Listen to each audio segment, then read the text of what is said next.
Hutan Lumut dan Telaga Dewi sudah menjadi satu kesatuan yang saling melengkapi. Begitulah indahnya Telaga Dewi, Gunung Senggalang, dan Hutan Lumut.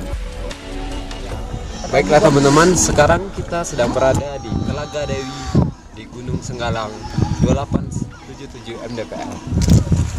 Yang mana Gunung Senggalang bukan saja memberikan keindahan alam, flora dan faunanya. Dengan adanya Telaga Dewi di Gunung Senggalang ini, saya melihat adanya ikan hidup luar dengan manusia di sini. Kami mengajak kepada teman-teman untuk menjaga dan untuk tidak memancing ikan, sebab ikan yang berada di sini akan menambah keindahan dan keunikan dari Telaga Dewi Gunung Senggalang. Ya teman-teman, kita wajib menjaga tumbuhan yang ada di Gunung Senggalang. Seperti yang teman-teman bisa lihat, kita sekarang tepat berada di depan hutan lumut. Nah, hutan lumut menjadi daya tarik tersendiri bagi pengunjung Gunung Senggalang.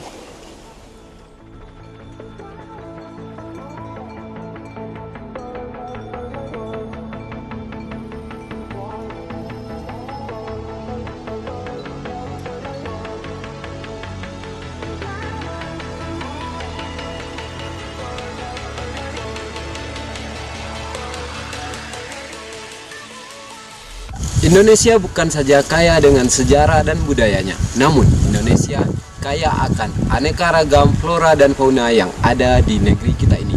Seperti yang bisa teman-teman lihat, kita sekarang tepatnya berada di Gunung Senggalang 2877 mdpl. Flora dan fauna yang ada di Telaga Dewi patut kita jaga dan lestarikan. Seperti hutan lumut yang menjadi ciri khas Gunung Senggalang. Oleh sebab itu, flora dan fauna yang ada patut kita jaga dan lestarikan dengan cara konservasi.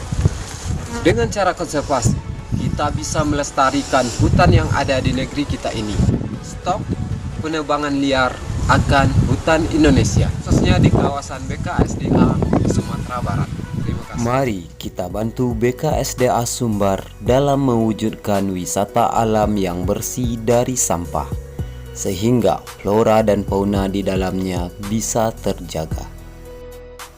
Stop pemburuan liar dan penebangan hutan di kawasan konservasi Tiga Gunung, Marapi, Singgalang, dan Tandike. Jadilah remaja muda yang mau membaca, belajar, melihat, dan mencintai flora dan fauna Indonesia. Salam lestari. Salam BKSDA Sumatera Barat, Indonesia.